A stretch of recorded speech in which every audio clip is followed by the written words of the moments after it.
There are a lot of ironies with Merrick Garland, the federal judge who Obama nominated in 2016 to replace Justice Scalia, but whose nomination failed after the Senate refused to confirm him because it was an election year. Now, agree or disagree with that standard, remember, that was a standard established and advocated for by Joe Biden. In June 1992, then Senator Biden argued in a floor speech that in the case of election year Supreme Court vacancies, the president should follow history's examples and delay naming a replacement. And if the president does nominate one, the Senate should delay in considering that nomination. And so we scream at the sky about the wrongs we've done to Merrick Garland, but we barely whisper about how it was Joe Biden's reasoning that wronged him. But that's because it's not about the reasoning, of course.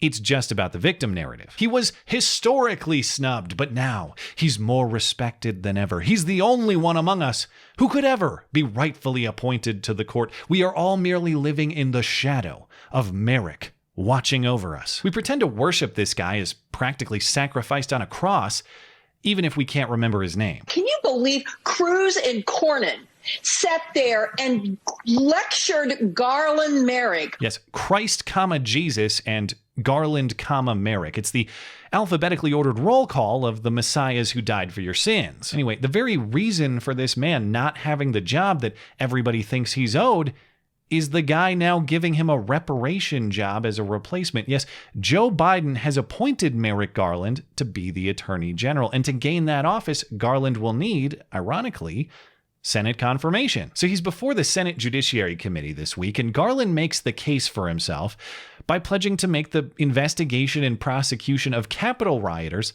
his office's top priority. And this is important for a few reasons. First, it demonstrates the morphing and the exaggeration of the narrative around the Capitol riot. Now it's not just that 1/6 was some sort of 9/11 light.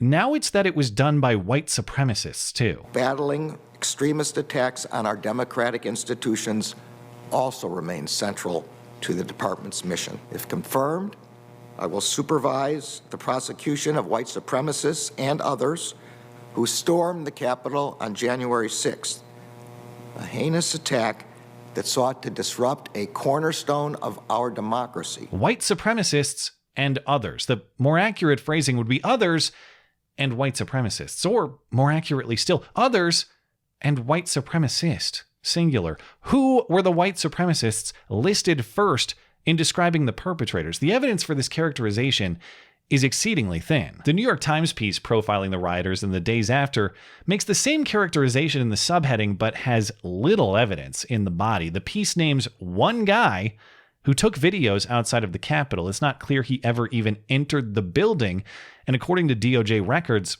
has not been charged or arrested. NPR did a little better. They named another guy who apparently describes himself as a white supremacist and was in fact arrested. So there you go, there's one.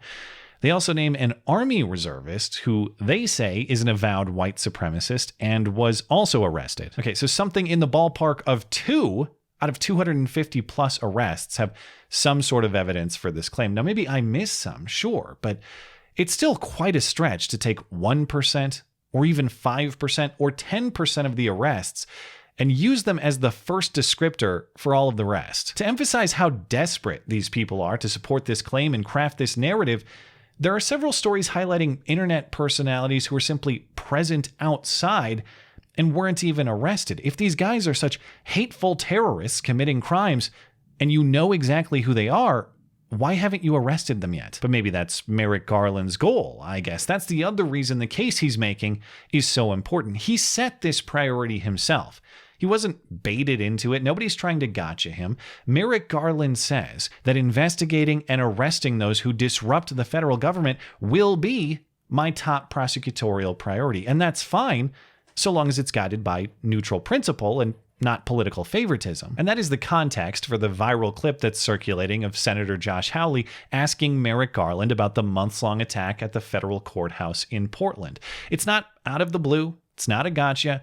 It's a perfectly sensible response to Merrick Garland's stated top priority. What do you think about attacks on the federal government elsewhere? Let me ask you about assaults on federal property in places other than Washington, D.C., Portland, for instance, Seattle. Do you regard assaults on federal courthouses or other federal property as acts of domestic extremism, domestic terrorism? And Merrick Garland has an easy answer available to him. It would be yes. If you attack federal property or personnel or process anywhere, my office will come after you. That would be perfectly reasonable and principled.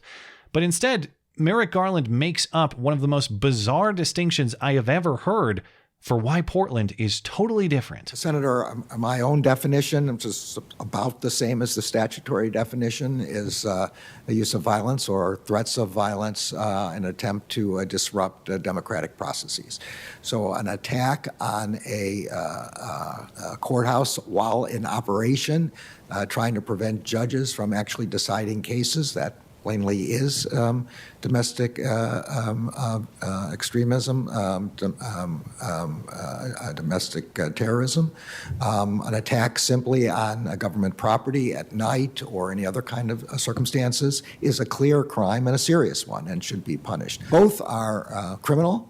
But one is a core attack on our democratic institutions. Well, if you're going to commit terrorism, at least do the decent thing and wait until after hours, because if you do, that doesn't really count as terrorism anyway. There is no way that Merrick Garland believes that what he's saying is either factually true or that this is any sort of objective distinction. First of all, attacks on federal property with nobody present do disrupt government processes. If they had burned down the courthouse, are the cases to be heard the next day not still disrupted? Am I supposed to believe that if Capitol rioters had waited until members of Congress had gone home, that Merrick Garland would consider their actions to be lower-level crimes?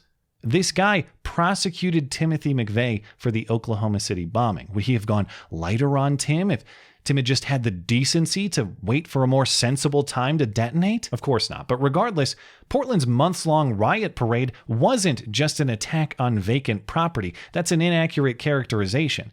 Federal officers were present throughout, and they were violently attacked by rioters on multiple occasions. And even beyond this preposterous occupied or vacant, daytime or nighttime distinction, why should the federal government get special terrorism protection? Why is the federal government's property or personnel more important than the guy who runs the sandwich shop across the street? Government property is not a reasonable component of a terrorism definition. The Twin Towers were private operations, after all, privately leased, privately managed, private business conducted within. Does that mean that 9/11 wasn't terrorism or was some lower form of terrorism? Government doesn't get special protection over the citizen.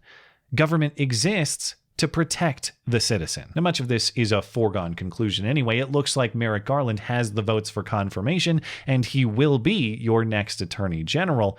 So the best we can do for now is to hope that he's sincere when he pledges to uphold neutral legal principle and not target political opponents. Will you commit to this committee that under your leadership, the Department of Justice will not target the political opponents of this administration? Will you commit that that conduct will not be acceptable under any Department of Justice you're leading? Absolutely, Senator. It's totally inappropriate for the department to target any individual because of their politics. And that's a better answer than the first, of course, but something's got to give. Either he'll have to rethink the straws he grasped to redefine political attacks to which he's sympathetic as something different from political attacks to which he's not, or he'll have to compromise that pledge to keep principle first in his prosecutions and leave party out of the consideration. And I'd like to think the insanity of that Portland answer was just getting confused in the moment, but he had a much easier answer immediately available to him. Yes, I will prosecute all attacks against the federal government,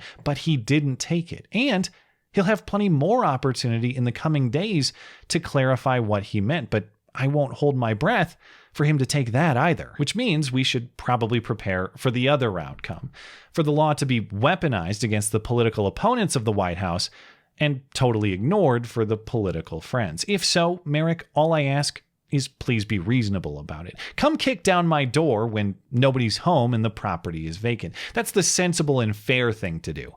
Don't be a terrorist. Thanks as always for listening and for supporting this channel. Always appreciate that thoughtful discussion down below, and especially over on Parler, that is at ML Christiansen. You're always welcome to coming out and chat in my live streams. Those are linked down in the description. Looking forward to it.